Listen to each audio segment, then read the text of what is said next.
Right. Good evening, ladies and gentlemen, wherever you are around the globe. If you're in the UK, it's evening time here. And my name is Hilton Samuel. I help singles find the right person for them and couples who are in high conflict situation avoid disaster and divorce.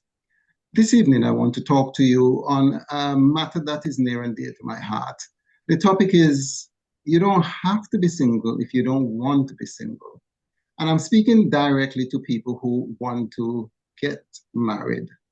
If you are, there are many people who are very satisfied with their singlehood. There are some people who are in a stage or phase where they may have come out of relationships and they want to take a hiatus or they want to take a break, and that's perfectly fine. There are some people who are not sure whether or not they want to get married.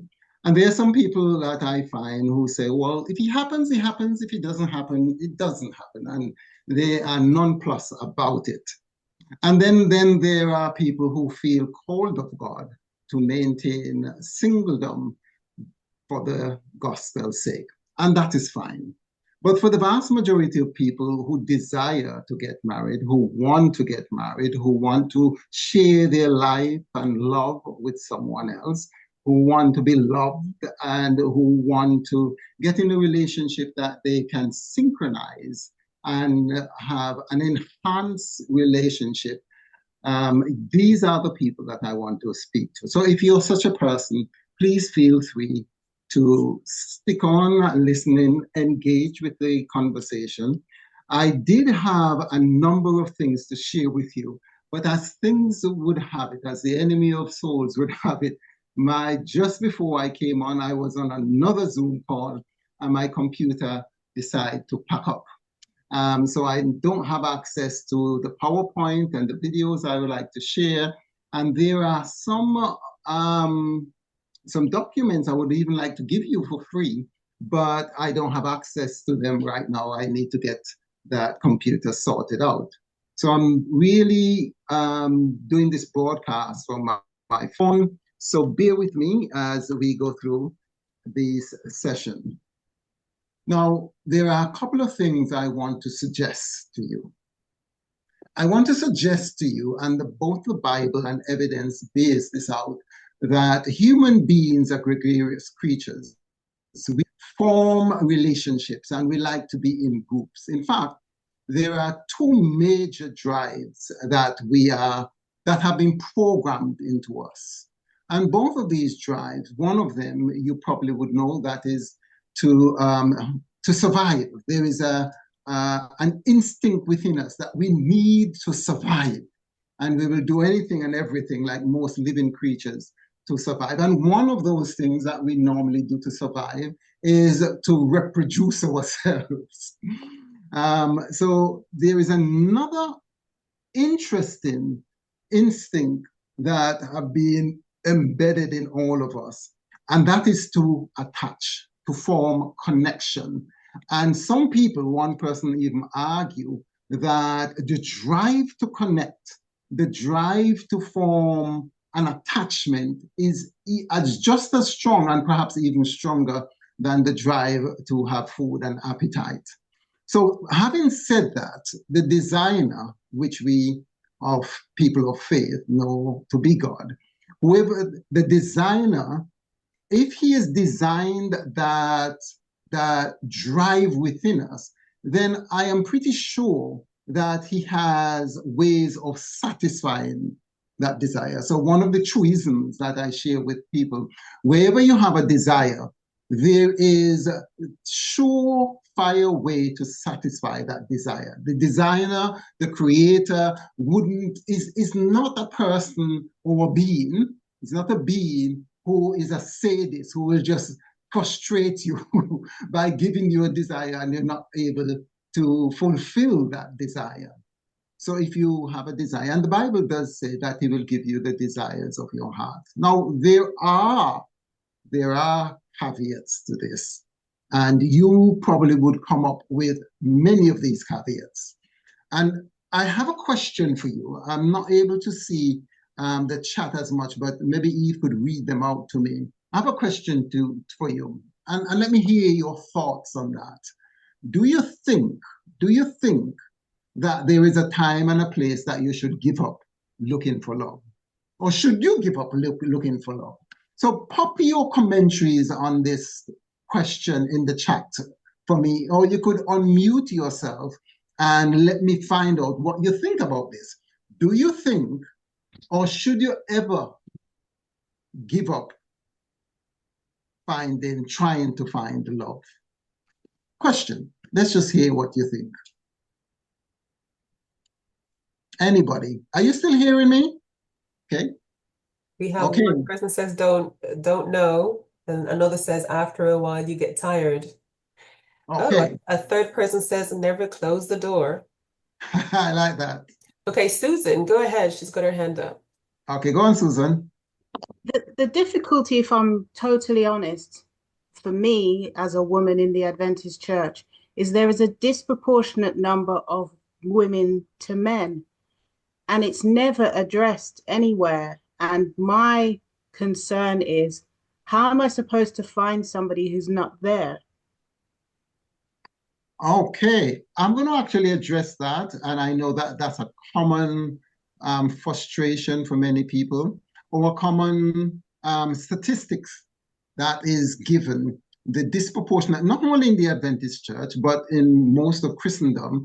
And in fact, even in the secular world, many women speak about the disproportionate or number of men to women. In fact, one statistic said that for every seven available seven women, there is one available man. I don't know where that statistic came from, but that is something I've come up on, and I will speak to that issue as we go along. Okay, so I don't know if you are saying that because of that, because of the disparity, because of the unavailability, or because of the disproportionate number of women to men, you should give up. I don't know if that's the point you're making.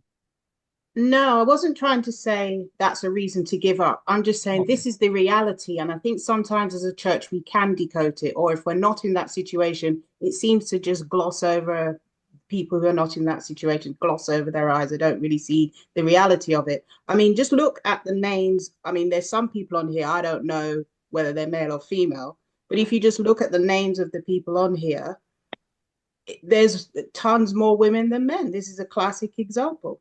So if I am here as a woman, the first thing I'm going to do is, right, so how many men are on here? Some of them I can't tell. I mean, some of them have chosen to me. I can't tell whether they're male or female. Yes. And that's, I don't know why that's allowed. But I see a lot of female pictures and a lot of female names. So to me, it's a concern when you're saying, should we give up looking? Well, it's not looking very good, is it? Well, it's not looking very good, but yeah, let me not get into that at this moment, but I could assure you that I am going to respond to that concern. Anybody else? Sorry, what was the question again? Could you repeat, please? Is there a time ever that we should give up looking for love? I was going to respond. Can you hear Okay. me? Yeah, I could hear you and see you very clearly. Brilliant. Yeah, I think if it interferes with your relationship with God or your ministry, that's the only time I would give up. Okay. Okay, so would you give up looking for love, or would you give up that relationship? Because you seem to be implying that if you're in a relationship, or if the process of looking for love overshadows or distracts you in your spiritual journey, then it's time to refocus and recalibrate or give up. Is that what I'm It's more, hearing? yeah, it's more the process because I think, like the other participant mentioned, there can be challenges for females to find suitable males, and that can take time. And it seems like we're having to become much more, I won't say cleverer, but we are having to adopt all sorts of different ways of trying to combat that. That can take time. And our focus is on God. And, there's only so much time we've all got available. We've all got lives to lead. We've all got homes to manage. And this can be a process. Because for me, I don't rush it. So it can take so much out of your time. And if it distracts me from, my ministry or my relationship with God, if it's going to take up so much time to find that suitable partner, then that's when I would give up, because I would be like, I'm a limited being. I've only got so much available time. So that would be when I would sort of like say, you know what, this isn't for me. Okay, fair enough. I hear you. And we'll talk about that too. Um, I subscribe to aspects of what you're saying, that if this is distracting you from other vital, even spiritual aspects of your development, then you probably need to reevaluate how much time you're spending. Okay, one more, and we will continue. I think what I would say is that I would probably consider, I would actually redirect my prayers and ask the Lord, is this what you want for me? Am I wasting my time in, as the lady said before me, in praying about something because you know what is ultimately your will for my life? Is this your will and your plan for my life? If it isn't, then maybe I need to focus on other things if it's not. And just ask God directly. Okay, that's true. Of course, God knows everything, and He knows your life, and He knows what's going on and what's transpiring. He says that He's going to send us the Holy Spirit, and that Holy Spirit will guide us into all truth. And the Holy Spirit can tell you and can indicate to you and can show you. By the way, the time could be from a natural perspective, it could be extensive, but the time could also be truncated.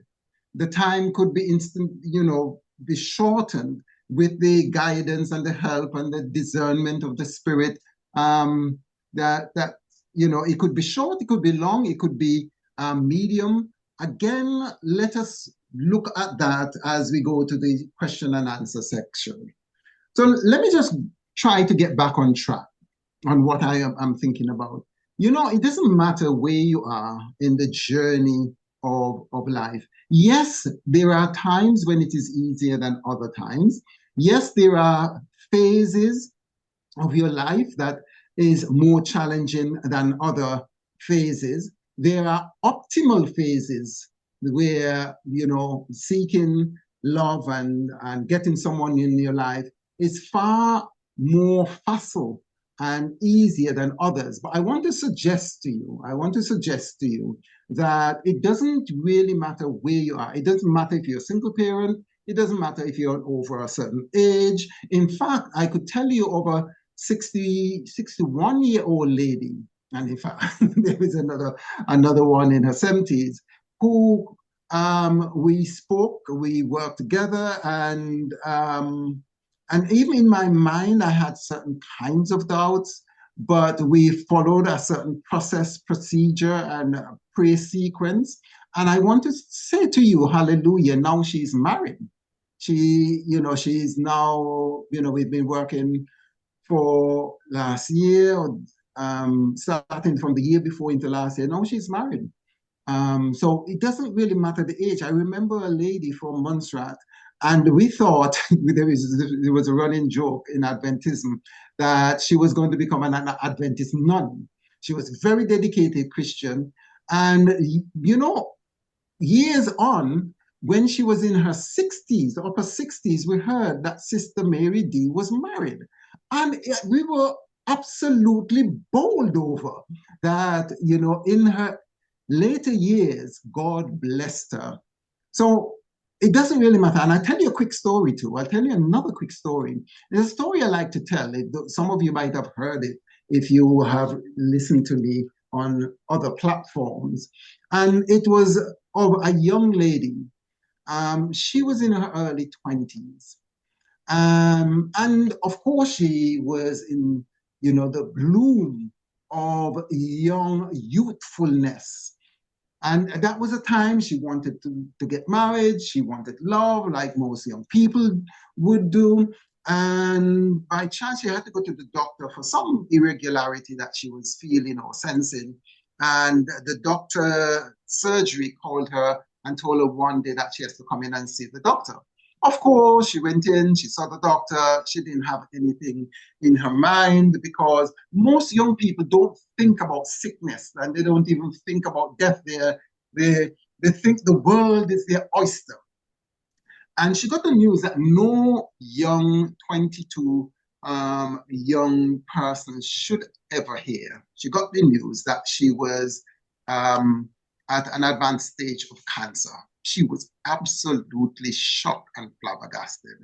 She didn't know what to do. She called her boyfriend, someone she was going out with. Some of her friends thought that she shouldn't be going out with this guy. The guy was just joking around, mucking about, dragging his feet. And, on the phone, speaking to the guy, when the guy heard the news, the guy ended the relationship. So that was a double whammy for her. Of course, she cried. And I can't say that she was a Christian or anything, but, she went home and over the next couple of days and weeks, she came to terms with all of this, but she still wanted to get married. Hey, did you say that lady was 61 years old? No. I'm telling a different story altogether now. The first lady. That I was given an analogy of this lady who was 61 years old who wanted to get married and eventually did get married. So I'm telling you another story and telling the story to show you that you don't have to be single if you don't want to be. And I'm going to come on to the crux of the story in a minute. Where was I? What was I? What stage of the story was I at? So she heard the news. Her boyfriend split up with her because he didn't want to handle this kind of thing. She went home to deal with her whole world got turned upside down, but she still wanted to get married.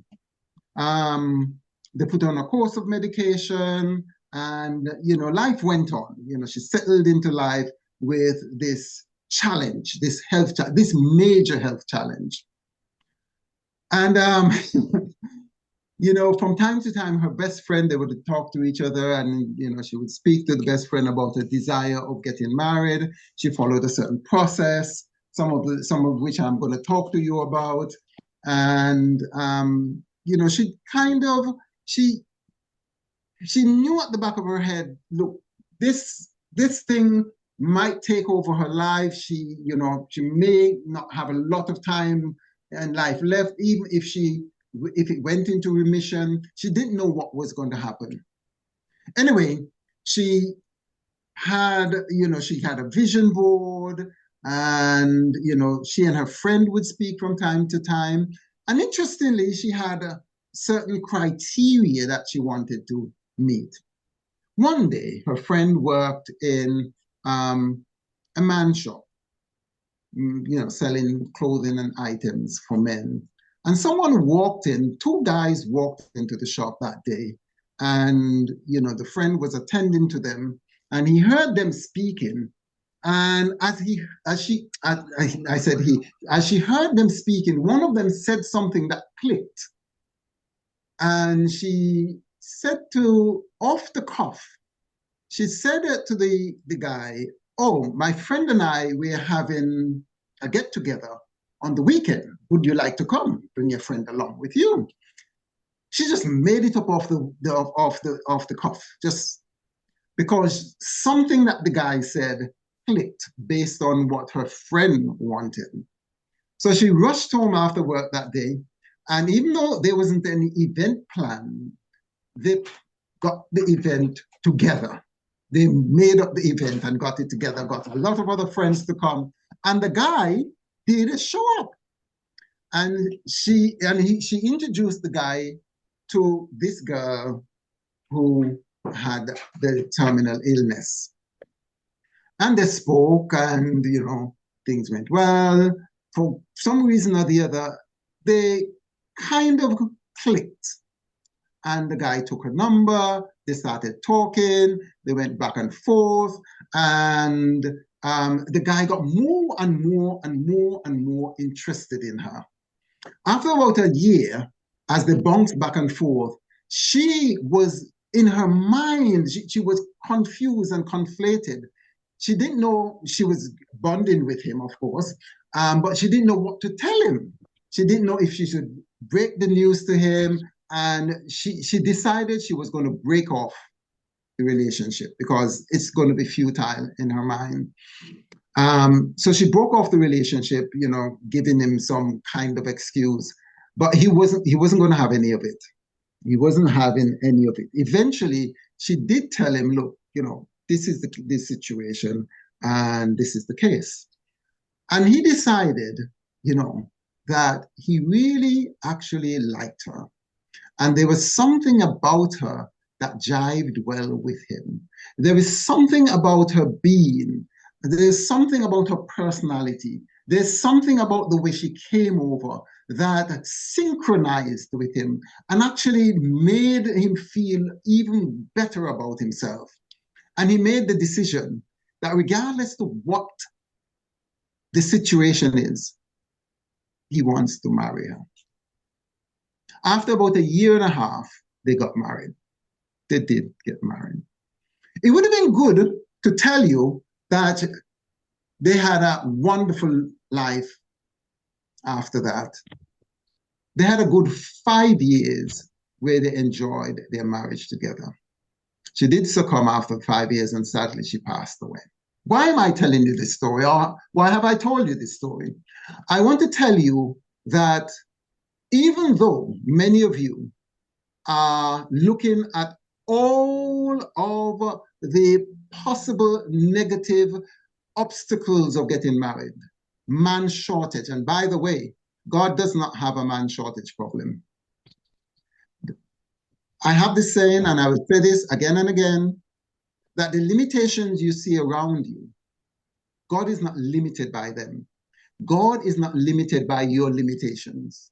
So it doesn't actually matter the statistics that you see. It doesn't actually matter the so-called reality that many of you are staring at. It doesn't actually matter. But by the way, people of faith, I find, are some of the most challenging people. People of faith, and I call, because some people don't demonstrate the type of faith they profess to believe in. Because when you read the Bible is really saturated with unlikely stories, which is really one I want to share with you now.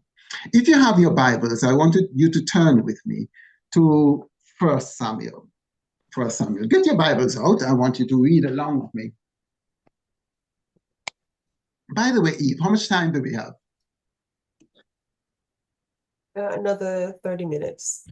30 minutes? Okay, let me try and wrap it up before 30 minutes so that I could have a ding-dong conversation with the others. Great. Right, we're going to go to 1 Samuel. Do you have your Bibles? Yes. Yeah, all right. 1 Samuel. We're going to actually look at Samuel chapter 1.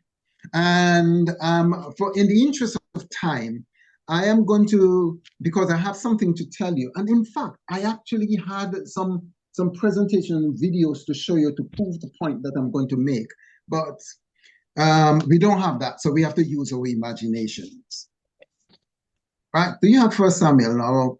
The story is about this man who's called Elkanah, and he had 2 wives. In those days, they used to have multiple wives. He had 2 wives.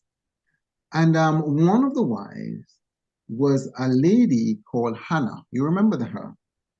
And the other one was a woman who was called Penina. Now, Penina was very fertile and she had children. Now, you have to remember the setting. They were living in a culture that glorified or even put a lot of emphasis on a woman being able to fulfill one of the main functions in life of marrying and having children. And according to the culture, if you are not able to produce children, then there's something wrong with you, dreadfully wrong with you. In fact, they went as far as to think that you have either grossly sinned or God has punished you with a curse. So many young women aspire to have children. Many young people, women aspire to get married, and once they get married, they wanted children, to be able to give and birth children. Remember, I said initially when I started that one of the drives in human beings, and most animals anyway, is the drive for survival and procreation. And Hannah wasn't able to.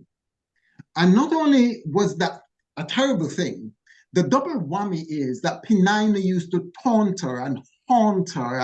And I could imagine, every morning you wake up and you see these children of the other wives, how your soul would feel. Sometimes people talk about brooding. One young lady told me, Hilton, she told me in confidence that, Hilton, sometimes I just get jealous because, when she has to hold a child, or when she sees someone who recently birthed a child or is pregnant, she has, I think there's a term for it. The term is not coming to my mind. Brooding, she broods. And I could imagine that it was absolute torture for Hannah, to the point where Elkanah tried to comfort her. And I'm going to jump down to verse 8, right? Verse 8. Elkanah, I'm reading here from the clear word, just for some clarity and ease of understanding. Elkanah tried to comfort Hannah. Hannah, he said, don't cry. You need something to eat. By this time, every year, they would go up to the temple. And this time, they'd gone up to the temple in Shiloh to worship. And it's mealtime. And, Hannah wasn't having any of it. She was really, her soul was bogged down, depressed, we would say. So Elkanah tried to comfort her. Hannah, he said, don't cry. You need to eat something. Why are you so sad? Am I not better to you than 10 sons? This guy didn't get it. But he was really concerned for her. One day, after the family had eaten, Hannah went to the sanctuary to pray. Eli, the high priest, was sitting by the entrance to minister to the needs of the people. Now, Hannah stood not very far from where Eli was seated. In anguish, she fell on her knees and silently cried to the Lord, telling him that what Penina was doing to her, and that what she was doing to her was getting to be more than she could take. Now, although she was married, the aspect of being able to bear the child, the barrenness, was torturous to her. And there is another kind of barrenness that some of you are speaking about, the barrenness of men, of available men. There seemed to be a drought of men. So I'm making the analogy here that you need to really look into the story, and I'll extract from the story some principles that perhaps might be of help to you. So I'm at verse 11 now. She made a vow to the Lord, saying, Almighty Lord, please look down on my misery and help me. Please open my womb and let me bear a son. If you do, I'll give him to you and he'll be yours forever. I promise to carefully raise him and not cut off his hair as a sign that he belongs to you. Okay, so now Hannah is really having a heart-to-heart talk. Have you ever gotten so frustrated that am I going out of the camera view? Sorry.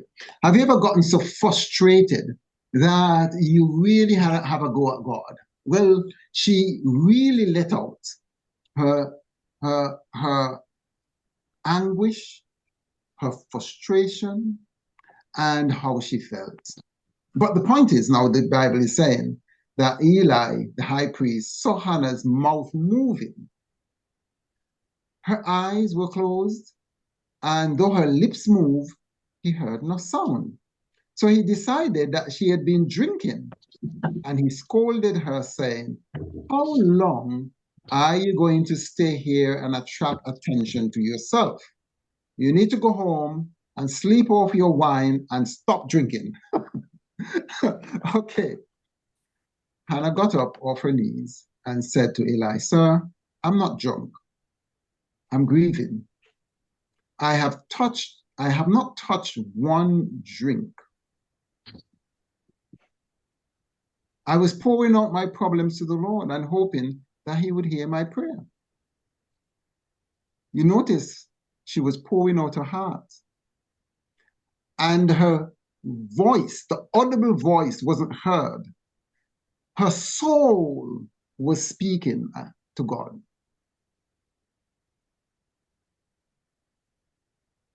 "I am not the kind of woman you think I am. I have been praying to the Lord, telling him all my troubles." Eli didn't know exactly what to say at first. Then he replied, "I'm sorry.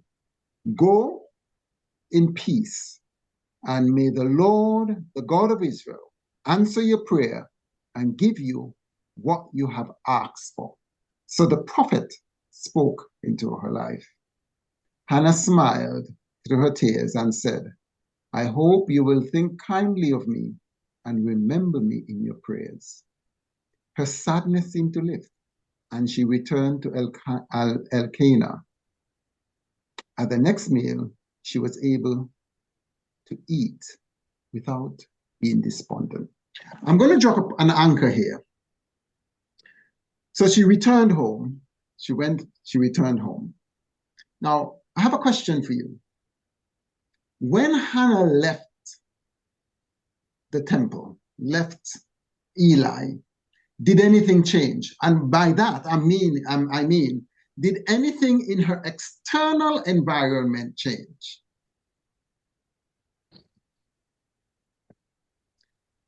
No.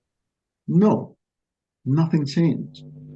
But something did change, not externally. Internally, something did change. Faith. Say that again? Faith. Faith. I'll tell you what changed. Faith. Her perspective changed. Her belief changed. The ideology, the concept changed. Because she now recognized that something was going to happen. And in fact, something has happened, not externally. She left Eli and went back and ate. She went back home to her house. I suspect that Peninnah still heckled and hackled her. I suspect that there was no physical, external evidence that she could have seen. All the circumstances that was there before was still there. But now she believed. She believed. And when she went home, my suspicion is that she acted on her belief. She started to prepare. She knew that a child was coming. She started to sew clothes for her child. She engaged no more in the thought that she was barren.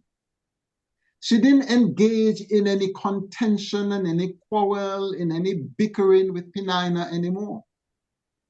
I believe that she was even able to play with Peninnah's children. That was wrong. Because inside her, it was already done. The Bible goes on to say that Elkanah knew his wife, and she fell pregnant and bore a son the next year. Now, I am now going to speak to some of the doubts, to some of the naysaying. And I want to suggest to you that one of the most powerful things is our minds. One of the most troublesome things that prevent us from getting what we desire is how we think. Be it unto you according to your faith. Many of us, some of us, not many, but some of us, cling on to the so-called reality. There are no men or not enough men in the church. But guess what, ladies and gentlemen, brothers and sisters, if that's what you see, be it unto you according to your faith. Because what you see, and this is a funny thing about sight, and I had a little video to show you, but I don't have access to my computer, but I'm going to give you a little exercise. I don't know where you are. Some of you might be at home. Many of you might be in your house, sitting down, listening to this podcast. But I want you to look around your environment. Just take a minute, look around, and I want you to look for all the red. I want you to count how many red objects that you see in your environment. Just take a minute, less than a minute. Take half a minute, couple of seconds. And I want you to look around your environment, look around your room, and tell me how many, what color did I say? Red. Red. Red items. Quickly, right? You have 10, 9, 8, 7, 6. All right, I'm going to let you take another minute. Just give me a minute.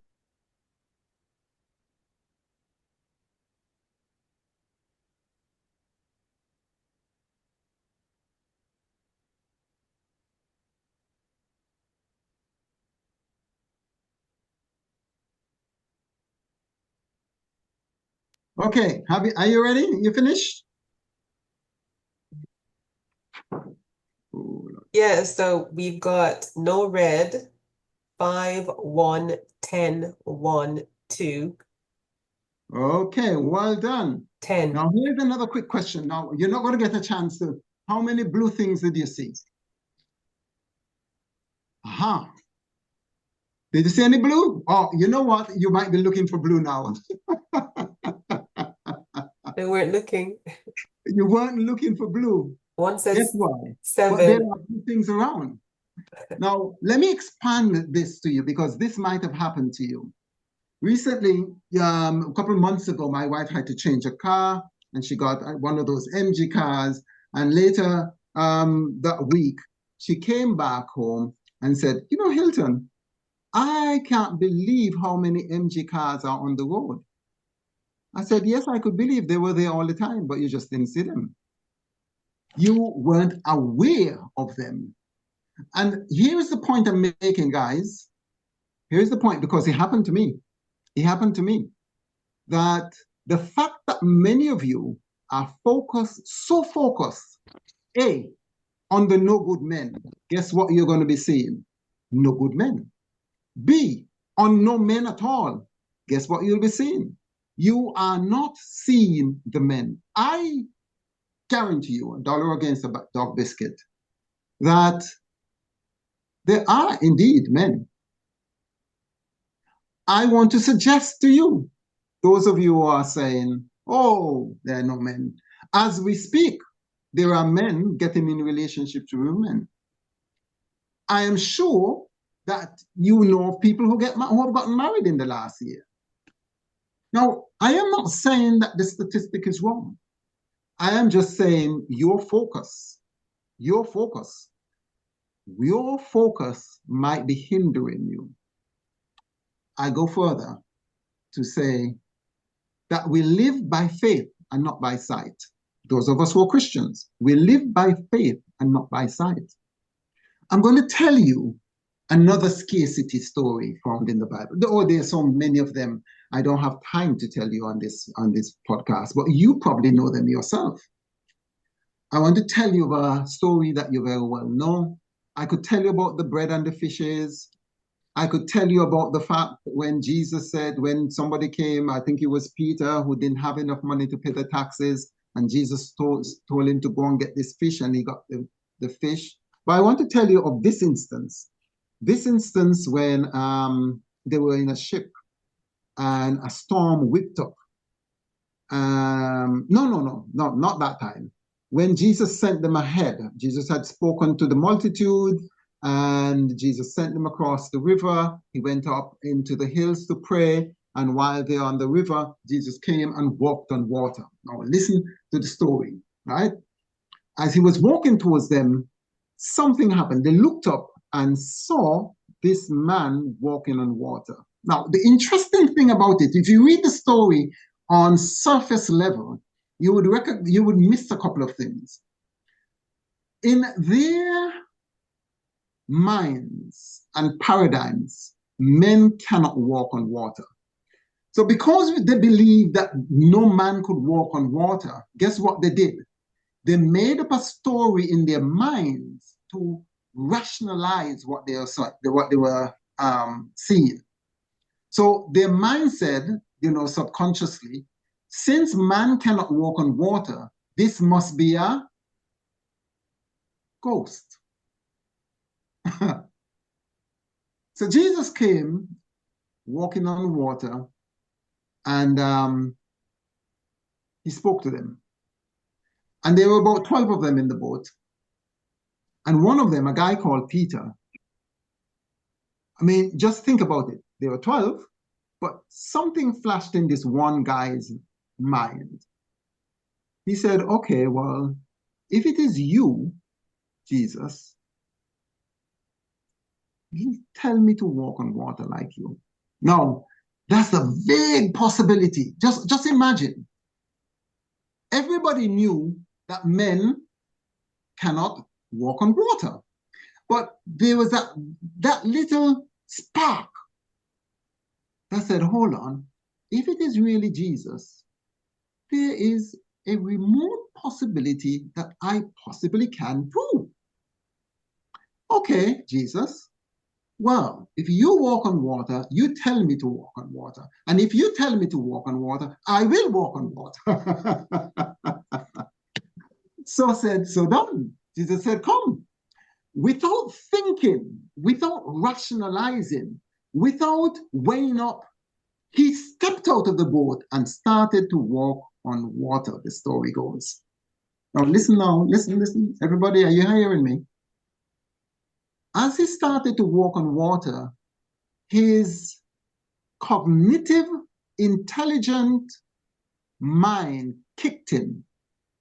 He began to feel the waves under his feet. He began to feel the wind hitting his face.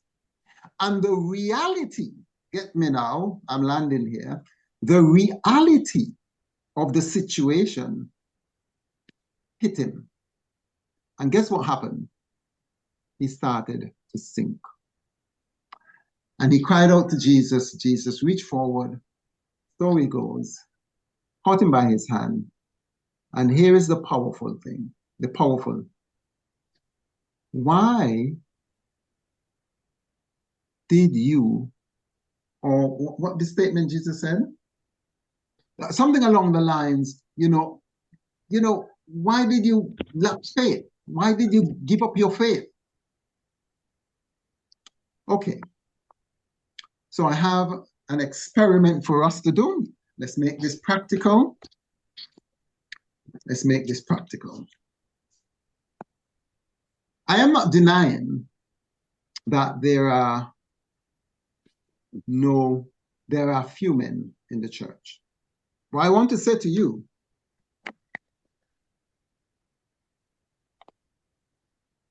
I want to say to you, you don't have to see a man in your church for you to meet someone tomorrow, next week, next month, next year. In fact, statistically, if you want statistics, many people don't marry people of their own church. In fact, many people get married to other people from some other church that they meet. And I want to suggest to you that God is an interesting God. God has a way of orchestrating events, and God is working behind the scenes. Let me tell you, who was it? Was it Suzanne who came up with this statistic thing? God can orchestrate events that he can move someone from Timbuktu and orchestrate it in your life that the two of you connect in the next couple of days, in the next week, in the next month, in the next year. God is a powerful God. God knows exactly what to do. And like a master designer, he can be moving in your life, and everything that has transpired in your life, he's going to collate it in a way to make you the best spouse ever. I moved from Montserrat in the Caribbean, thousands of miles away. And my wife, who's from Jamaica, actually, we met in London. We met at a church in London. And I laugh sometimes when I think about this, how things are orchestrated behind the scenes. Now, God set it up. God set it up so that long before we were even born or conceived, that things will play out. So much so that she would have been born at the time she was born. I would have been born at the time I was born. Through a series of events, the volcano in Montserrat erupting in 1995. Many of us had to move off the island. In 1998, I came to England, settled in England, and then through another series of events that was transpiring in Jamaica concurrently, unbeknownst to me and her, she had to and eventually come to England and stayed with her family. That didn't work out. She went to stay with her friend. Her friend brought her to the church that I was going at, that I was at that time. We didn't even speak during that time. We had to go, I had to attend an event in Central London Church. She, separate and distinct and apart from me, was carted to that church by a mutual friend of ours. After the event, that friend said to me, "Oh, these ladies are going back to West London. Can you give them a ride back?" I said, "No problem." And they came with me as we were going to my park car. It so happened that we lockstep and in tandem started to speak to each other and got slightly separated from the group. And as we conversed, eventually we met the car. I took them to their place where they were living. She was late for work. I suggested, okay, being that you're so late, I'll give you a ride. She was new to the area. She always took the bus to go to work. So she didn't know the route to get to work, and I didn't know the area. And guess what? We got lost several times in trying to find her workplace. During that time, we talked, we interacted, we engaged with each other, and eventually we did find where she was working. Now, all of that was synchronized and orchestrated providentially by God. Now, there are similar stories in the Bible. Think of Ruth. Naomi lost her husband and her sons, their wives. One of the wives went back to her country. Ruth said, "Wherever you go, I will go. Your people shall be my people, your God, my God," and came and lived with her in Bethlehem. Ruth had to go and try to make a living, try to get some food. And of all the fields that she had gone, could have gone to, she ended up in Boaz's field. Of all the times Boaz could have visited the field, Boaz visited at that time when she was in the field.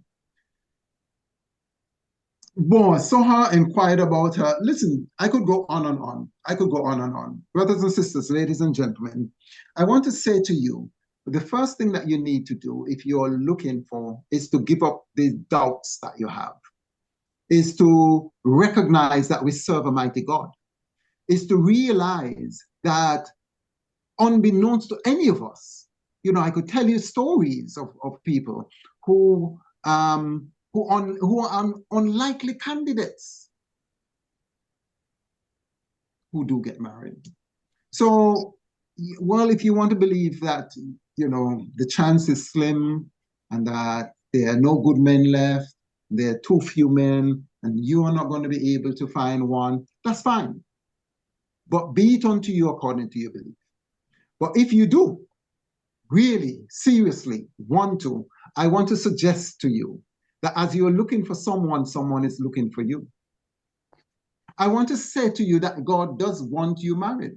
Unless he tells you personally in a dream, in a vision, audibly, that, look, like Jeremiah, I don't want you to get married. God's default position is for us to form relationships of all kinds. But he wants us to form what I call primary relationships. I believe deep down in my heart, brothers and sisters, ladies and gentlemen, that for adulthood, the best relationship, the best thing, and in fact, I recently, just this year, a book came out by a guy, which is a professor in Virginia University, called Get Married, where he took all the evidences for all of the research that have been done and conclusively gave in a book all of the statistics, all of the evidences that shows that marriage is good for human beings. It's good for men, it's good for women, it's good for children, and it is good for society. Now, how do you implement what I'm talking about here? There are a couple of ways. And I have lots of different ways. In fact, I want to share some of the resources I have for you, and I'll share them for free. Just need to get in contact with me at godwantsyoumarried@gmail.com, because my primary computer is down. I can't really show them to you right now. And what I want you to do is to write down, even right now, you can do it with me together, because I'm going to wind up in a minute. Write down all the fears that you have, all the doubts that you have. And if you think that there's not enough men, you could write that down too. And next to that, I want you to say, okay, well, hold on. Is there any evidence that someone in my situation, with my fears, have actually gotten married? If you're over a certain age, is there anyone who got married at my age or beyond that? Although there are no men, do I know of anyone who have actually gotten married to a man? Okay. If they can, so can you. Any woman who have gotten married to a man, Okay. or any man who have gotten married to a woman, okay, who is in a similar situation to I am. Did I say that right? It came out wrong, did it? No, it's okay. Go ahead. Oh, okay. And then what you want to do is to begin to do things that would evidence your faith. Okay, so Hannah, let's go back to Hannah.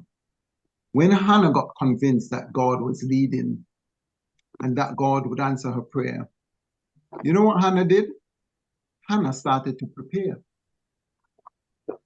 And at the point of her preparation, she didn't see any external evidence per se. But I believe Hannah started to make clothes for her children.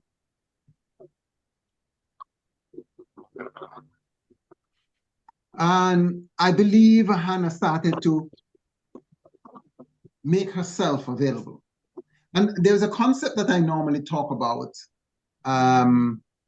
which is if you're going to get married, why don't you start preparing? If you know deep down in your heart, not if you wish, not if you hope, but if you know, why don't you start preparing now? Okay. What else I was going to tell you? I think I want to stay there. I think I don't know what time it is now and how much more time I Yes, we have. can move into Q&A now. Yes, let's move quickly into Q&A. Do you have any question, comments, criticisms on any of the information that I have given you? Yeah, I've got a quick question. Go on then. Yeah, if so many and it's a bugbear of mine, if so many sisters say that they're available, I'm just curious as to why so many have joined this advertised opportunity to meet somebody without profile pictures. I'm being very serious. Well, this is another good question, really. Not only profile pictures, but they're just coming forward, opening your cameras. That's a really very good thing. It's a ridiculous thing. I mean, as a single guy in church, I hear it all the time that I'm available. But when you sit down and you actually speak to the sisters one-to-one, a lot of them are not available. You might say that in public, but when I personally, as a single guy, and it's been 4 to 5 years since I've been in a relationship, a lot of the sisters are not available. And it's not that I stay around my church. I travel. I'm not a wallflower. I travel around. I've been an Adventist. I'm a third generation Adventist, and I do move around. That doesn't quite sound quite right, but I know church. I know church life, and as such, I'm involved in church life rather than move around. Move around doesn't sound quite right. So I'm involved in church life around, and I personally, my own personal opinion is a lot of women that say they're available are not. I think each individual has to give an account. You know, they sisters might say, "Oh yes, I am." Still, I mean, we have principles that we, as Adventists, we have a set of rules that we live by. We're not only Sabbath keepers; we're health reformers, we're dress reformers. You know, there's a whole range of good stuff that we're involved with. And as an Adventist, am I going to be attracted to somebody that paints their nails in their face? And the answer is no. So my thing is, why do you turn up at events that we put on, paint it up? It's a madness. It's a ridiculous situation to be part of. You know, so a lot of women have got their own thing going on, and it's almost like take me as I am. And there's no, when you try and engage in a meaningful conversation, it's ridiculous.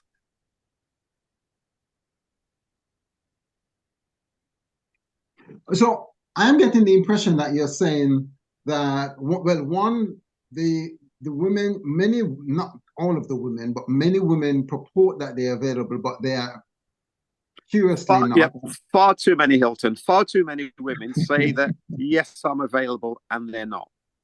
But what makes you think, what criteria do you use to determine that they're not available? Conversation. One to Okay, so one. what in the conversation make you make that kind of decision or judgment? We might sort of have a conversation over dinner. where I take you out and we go out for an evening meal. It's not just one thing. It's just not one thing. I think I've got to the stage in my life where you can ask a relevant question. I'm not Judge Judy, but you can ask the relevant question to get an answer, to see whether that sister is available. Okay.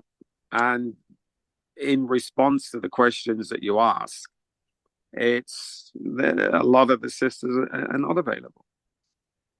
It seems to me that they don't meet the criteria that you have in your mind. No, see, I mean, I hear that, but I don't have a list. I don't have a list of 1 to 10 things. You've got to be this, got to be that. See, if you pray for something, you've got to be open to God's movement. Yeah. And it's like, is this the one, Lord? Is this the one, Lord? Is this the one? So you're open to. So I don't feel that I'm closed-minded in God's got to provide me with, like a size 10 or a size 12, and no, I'm very open to the leading of the Spirit. Very open. Okay.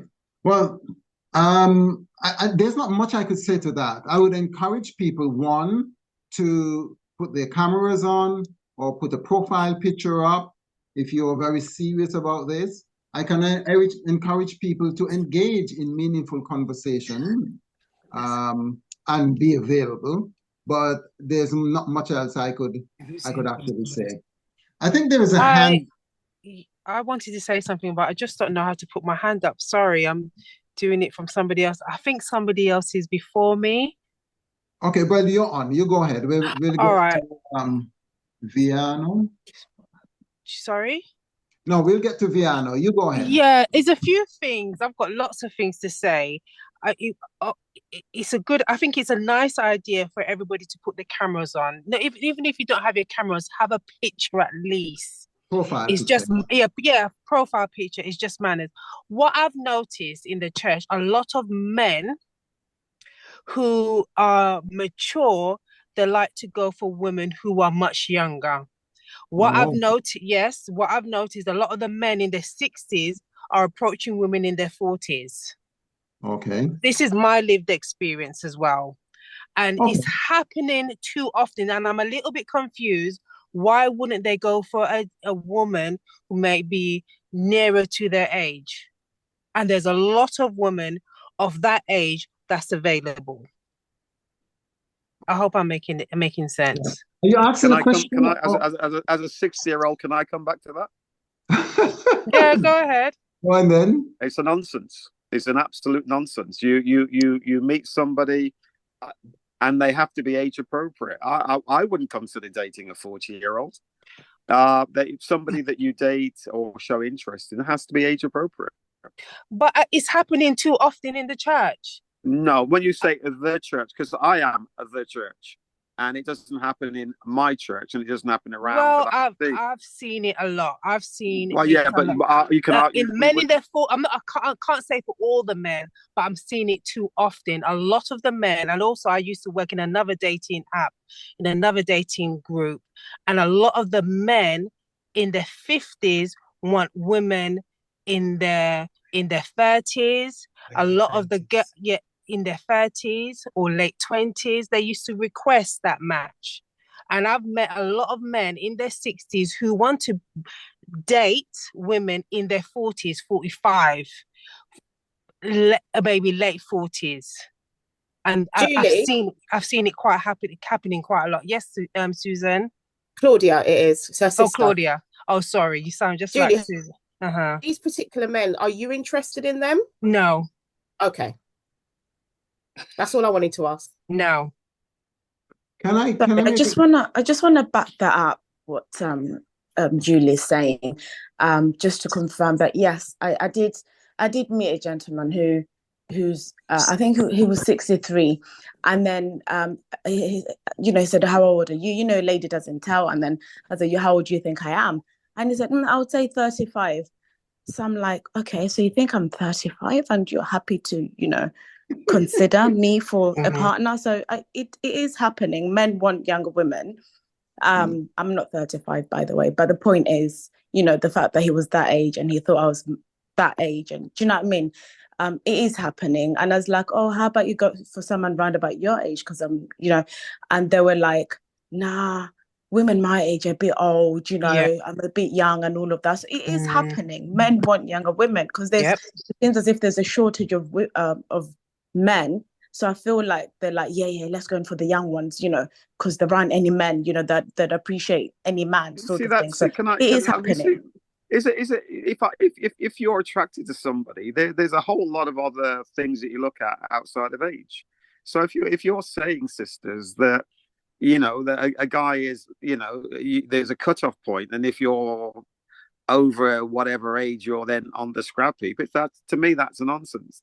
If I'm attracted to you and you are young at heart and you're able to sort of converse, the age it's down the line, isn't it, that you talk about somebody's age, and if you are coming across like a fuddy-duddy, then it's just one of those things that would you put an X against that box. But I don't personally know any guys, and I'm a single guy in church. I don't know any single guys that are going, oh, you know, because if you don't hit that age, then you know you don't cut it. That's not my experience. A true story. I know it's not your experience, but another true story is that maybe you don't experience that yourself because you're a man and that's not an issue for you. But a true story, a man meets a lady in the church, really likes her.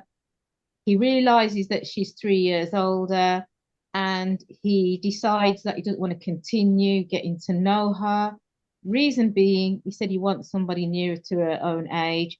3 years? Really? And I think this is quite common, which is happening within the church. That is a true story. But do you think, sorry to jump in, but do you think that there's other issues that may be at play, and age is just something that's just thrown in to ease your, you know, to get out of a particular situation? How would you know if they're, as a Christian man, if that person is telling you that's the reason? You can't actually guess, can you? You've got to take it at face value. Well, to be fair, I don't even know what you look like. I don't even know who I'm talking to. Okay, hold on. Can I make some commentaries on this, please? Is it okay if I just make some commentaries on this? Yeah, age is a very funny thing. We do know that men generally tend to. There is a general rule that women marry across and up, and men marry across and down. Or men are attracted to women across and down, and women are attracted to men across and up. There is a phenomenon that men generally are attracted to fertility, and fertility is normally found in younger women. That's just a generalization. That's right. But it does also happen the other way around. True story. People are telling true stories. And in this area that I'm in, I had a conversation not too long ago with someone who was 75 years old, a widow, a lady who was 75 years old. And she actually said something similar. She said she would want someone from 65 up, you know, she actually said that she's young at heart, and she gave the same rationale as many of the women are saying that the men give. Generally speaking, it's the other opposite way around. But we don't necessarily, you know, most people who are above 30 are mature people. And yeah, sometimes the exception happens. There are some women who get married to a younger person. In fact, that 61-year-old that I spoke to you about, the man who got married to her was 55, 56. And that is interesting, you know, that But that doesn't say, I don't necessarily want us to have a platform discussion as to why it's wrong or men are perverts or they're dirty old men or we're trying to slag them off. No, we're not here to decide that. If they choose that, that's their choice. If that's not something that you want to engage with, then you are free not to engage with it. And I don't want to suggest or let us get down the alley or up the garden path to think that not some of these men want younger women so that there are no men for me. No, I don't want us to do that. I want to instill hope, regardless to what you see happening, what might have happened to you. If there is a certain criteria that you want, speak to God about it. And like you said, my friend, be open to the leading of the Spirit. And as the Spirit leads, be flexible, because the Spirit may lead you to or with someone that you may not be initially attracted to, but may be right and best for you.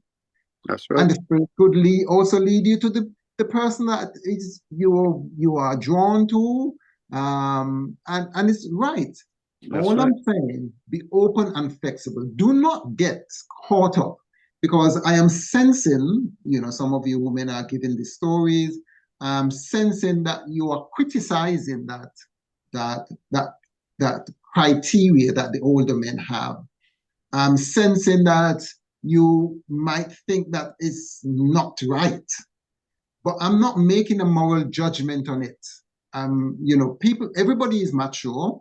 I know of a younger lady, and she's having a relationship with someone who is 20 years older than she is. That's her choice. If it works for you, it does work for you. So let's not get caught up with that. Wherever you're at, I am saying there is hope, regardless to what the circumstances look like. I am saying that God isn't limited by the limitations. I am saying that if you believe like Hannah, there is hope for you. If you act on your belief in spite of and despite of the limitations around you, God can work things out for you. And I'm sure you've experienced that. Maybe not in the area of your love life. I'm sure that there are times when the mountain seems high and there are Goliaths in your path. I'm sure that many of you have achieved things against the odds, because that's what God is doing in your life. Why are you limiting God in this area? That's $1 million question.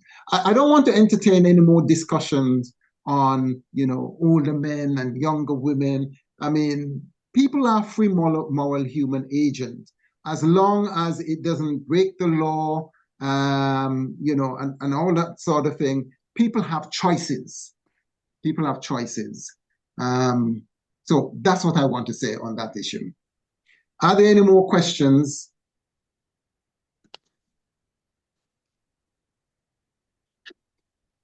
Comments?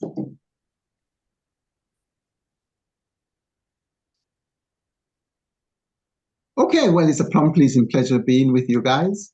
And, I wish and pray that God would give you the desires of your heart. There are various steps that are involved. And it's not, like someone indicated from the beginning, it's all a process. It's all a process. And I believe, brothers and sisters, ladies and gentlemen, that God is working in your life.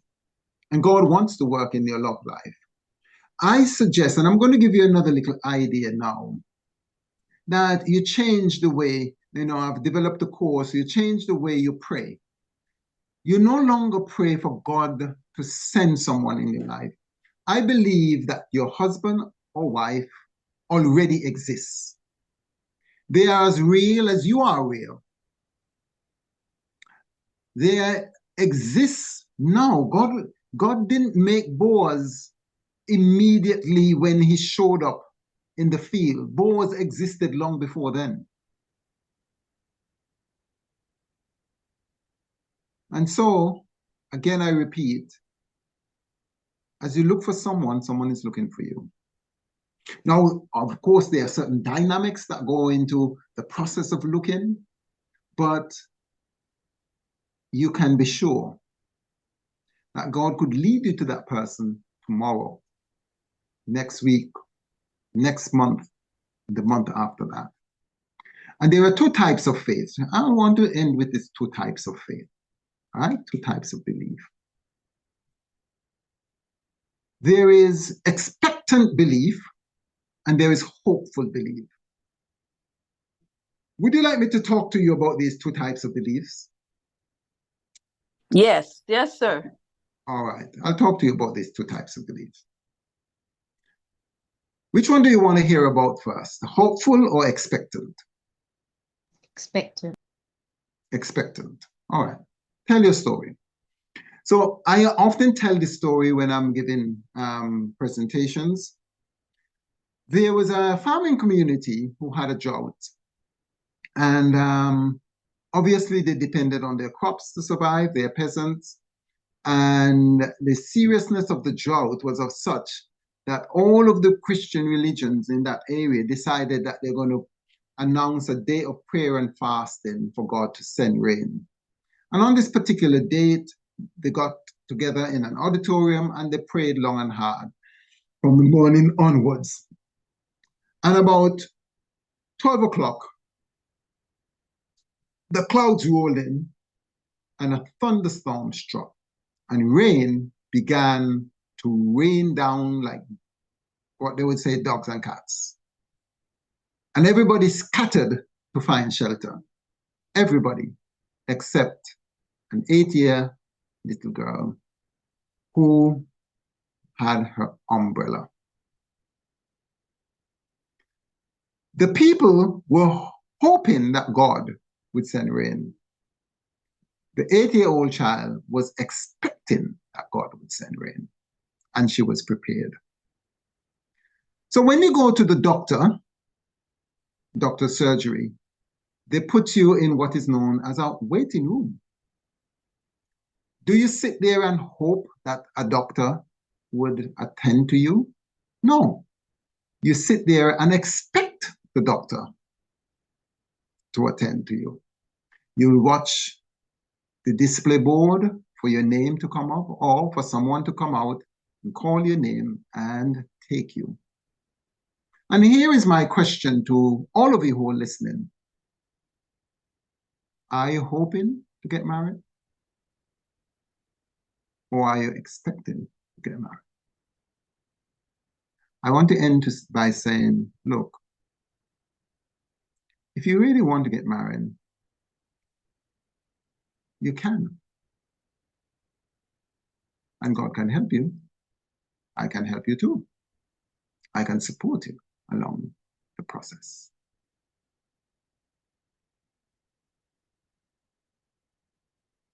If you're expecting, what are you doing to prepare?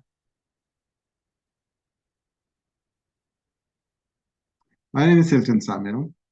I support people in the process. If you want to get in touch with me, my number is 07903-317-426. Again, 07903-317-426. You can get in touch with me also by email, godwantsyoumarried@gmail.com. I'm happy to send out to you some of the material that I have made reference to. And if you would like that, please email me and I'll be happy to send that to you. Thank you very much. May God continue to bless you and keep you. May He give you the desires of your heart. May He orchestrate activities of your life so that eventually you will meet that person very soon.